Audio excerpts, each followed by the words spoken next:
Bas.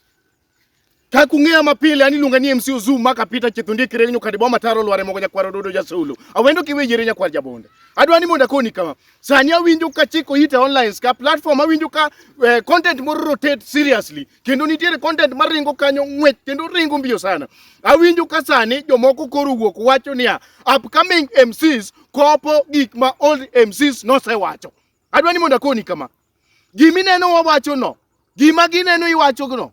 Gino kokwa wacho kata kogi wacho wandwa wachango keji iwinjo gima ng'ato se wacho midhi wacho kumorno ng'ano poko winje kono chuno ni nyaki wache kono nikech in be nigole kuom ng'ato.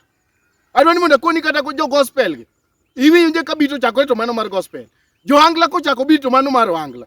Adwani mondo koni ni kata kaka ne MC Ozoom makapita kama ne nitiere content mano mar golo mara nyango kone dichuo mutiri chiro no ninchi ng'ato idagi ot kosidagi mina kinyi otno gojo nini okaninde iye na goji na weni chunyi nyalo lor iwinjo nyako chaduka ni chunya notwenyo got mane.